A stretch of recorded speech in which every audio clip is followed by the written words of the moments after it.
I checked into the hotel after a long, exhausting drive. The moment I walked up to the front desk, I noticed something was off.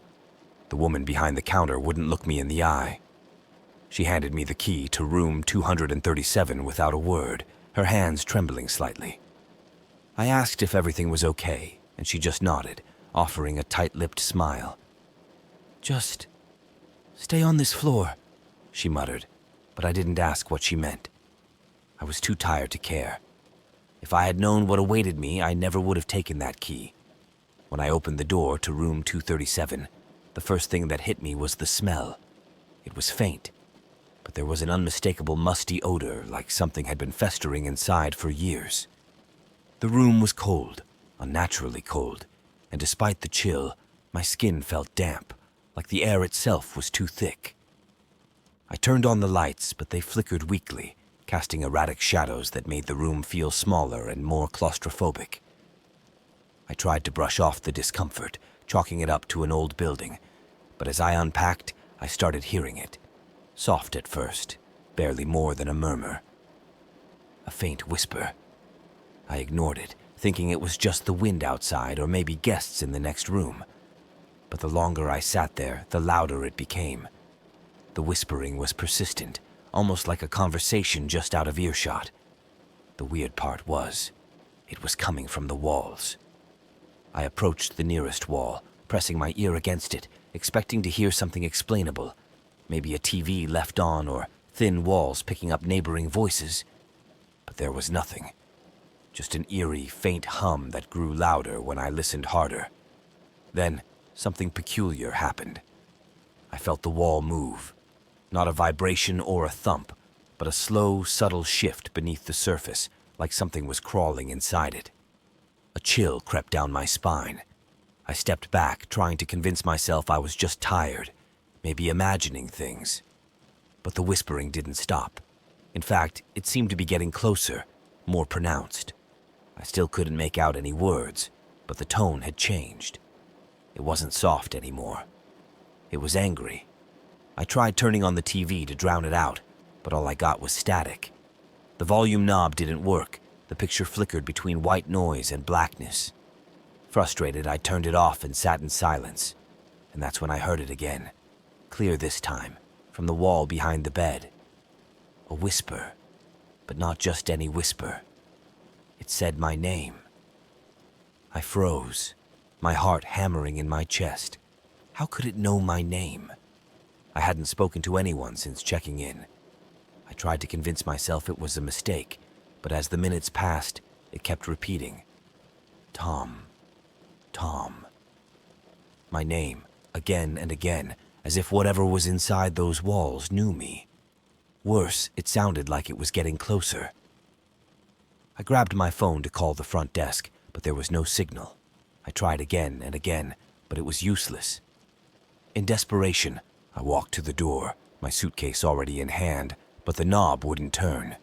I twisted and pulled with all my strength, but it was locked. Panic started to creep in. And then, the whispering turned into a loud, guttural voice. It wasn't just one voice anymore. It was many, overlapping, growing louder with each passing second. They were all around me, coming from every wall, closing in on me. Tom! Tom! Get out!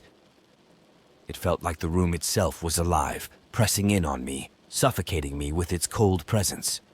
Suddenly, the lights flickered violently, and the temperature dropped even further. The walls groaned, and I could hear scratching now, something trying to claw its way out from inside. My heart raced as the sound of nails scraping against the plaster filled the room. And then, I felt it. A presence behind me. I didn't dare turn around. My breath caught in my throat, and every instinct told me to run, but I couldn't move. The presence loomed over me, breathing down my neck. I felt cold fingers brush against my shoulder, and a voice whispered into my ear. You shouldn't have come. With a scream, I threw myself at the door, slamming into it with my full weight. The knob finally twisted, and I stumbled into the hallway, gasping for air. The door behind me slammed shut on its own, and the whispering stopped. Everything was silent, eerily so. But as I turned to look back at room 237, I saw something in the crack beneath the door. A shadow, something moving, shifting. And then, faintly, I heard it again. My name, whispered from the other side. I didn't wait to find out what was inside. I ran. I never looked back.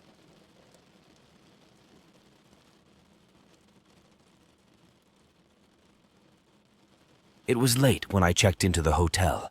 My meetings had run longer than expected, and by the time I arrived, it was nearing midnight. The hotel was old, tucked away on a quiet street, the kind of place that had once been grand, but now looked forgotten.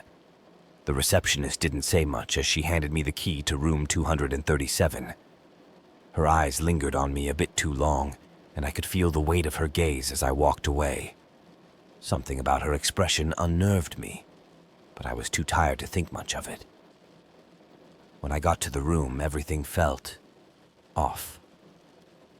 The light was dim, barely enough to illuminate the space, and the air was stale, like the room hadn't been aired out in years. The bed was made, but the sheets were too crisp, too perfect, like they hadn't been slept in for a long time. I shrugged it off. I just needed sleep. I lay down, but sleep didn't come. My mind wouldn't quiet, and the room seemed to grow colder by the minute. The walls felt like they were pressing in on me, and every time I closed my eyes, I felt like I was being watched. I glanced around the room, but everything was still, except for the mirror. There was a large, old mirror hanging on the wall directly across from the bed. It reflected the entire room, and as I stared at it, I noticed something strange. In the reflection, the room looked darker. It wasn't just a shadow or poor lighting. It was like the room in the mirror was decaying, the corners blackened, the air thick with something I couldn't see. And then I saw it, a figure in the mirror. At first, I thought it was my own reflection, distorted by the strange lighting. But as I looked closer, I realized it wasn't me at all. It was someone else. The figure stood in the far corner of the room, just barely visible in the dim light. But when I turned around, the corner was empty. I looked back at the mirror and the figure was still there. My heart pounded in my chest as I stared, frozen in place. The figure didn't move, but its presence filled the room, thickening the air with dread. I wanted to run, to get out of the room, but I couldn't move. My body wouldn't respond, as if the figure in the mirror had some kind of hold on me. Then it started moving. Slowly, deliberately, it stepped closer in the reflection. But when I turned to look at the room itself, there was no one there. Only in the mirror did the figure come closer, inch by inch, until it was standing right behind me.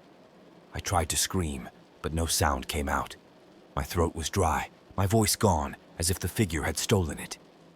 I felt a cold breath on the back of my neck, and I knew, without turning around, that it was right there.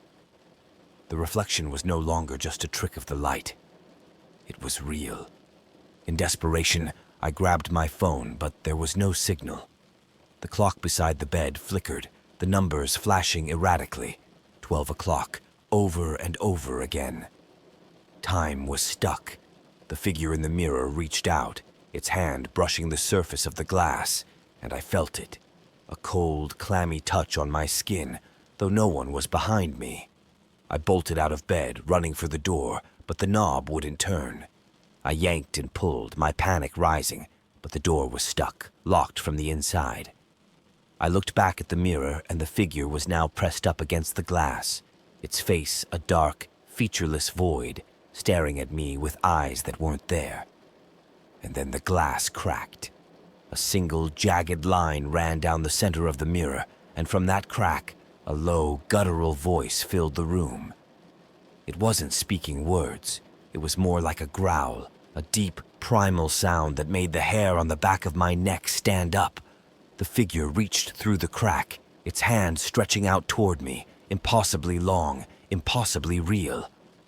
With a final burst of adrenaline, I threw myself against the door, and it flew open. I stumbled into the hallway, my body shaking, my heart racing. I didn't stop running until I was outside, gasping for air, my hands trembling uncontrollably. As I looked back at the hotel, the window to room 237 was dark, but I swear I saw something move behind the curtain, a shadow watching me as I fled into the night.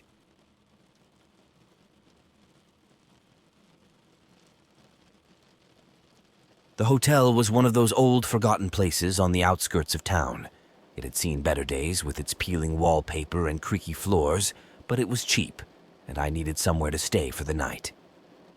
The woman at the front desk barely glanced up as she handed me the key to room 237. Her eyes flickered with something I didn't understand at the time, but now I know it was fear. I pushed open the door to room 237, and the first thing I noticed was the dresser. It was old, a heavy wooden piece that looked out of place in the otherwise plain room. But one drawer, the bottom one, was slightly open. Just a crack. I wasn't sure why it bothered me so much, but I couldn't stop staring at it. I dropped my bags on the bed and knelt in front of the dresser, hesitating for a moment before pulling the drawer open. It was empty, completely empty, but somehow I felt a cold draft coming from inside it, like there was more to the drawer than I could see. I shut it quickly, but the unease settled in the pit of my stomach. That night, as I lay in bed, I kept hearing it, a soft creaking noise. I told myself it was just the old building settling, but deep down I knew better. The sound was coming from the dresser. I rolled over, trying to ignore it, but the creaking continued, slow and rhythmic, like something inside was shifting. Unable to take it anymore, I got up and checked the drawer again. It was still closed, but I could hear something. Faint, like scratching from within. My pulse quickened as I knelt down once more and slowly pulled the drawer open. The scratching stopped. Nothing. It was completely empty, just as before, but the air around it felt colder, darker. I slammed it shut, telling myself I was being ridiculous. But as soon as I crawled back into bed, the noise started again. This time, it wasn't just scratching. It was a low, persistent tapping, like something trapped inside was trying to get out. I pulled the covers up to my chin, my eyes locked on the dresser. The tapping grew louder, more insistent, until it became a full-on banging. The drawer rattled violently, and then, as I watched in horror, it slowly slid open on its own. A hand emerged, pale, thin, with long, bony fingers that scraped the floor as it dragged itself out of the drawer. The arm that followed was emaciated, the skin stretched tightly over bone, and the fingers twisted unnaturally as they gripped the edge of the dresser, pulling more of the arm into view. I couldn't move. I was frozen in place, my heart racing, my breath coming in short, panicked bursts. The hand crawled further out, like something was trying to pull itself free from the dark, empty drawer. It clawed at the floor, leaving deep, jagged scratches in the wood. Finally, with a sickening snap, the arm jerked free, and the rest of the figure followed. It was gaunt and skeletal, its face obscured by a tangled mess of matted hair. Its body twisted and contorted as it pulled itself out of the dresser, moving with an unnatural, jerky rhythm. I bolted for the door, my hand fumbling for the lock, but it wouldn't turn. I pounded on the door, screaming for help, but no one came.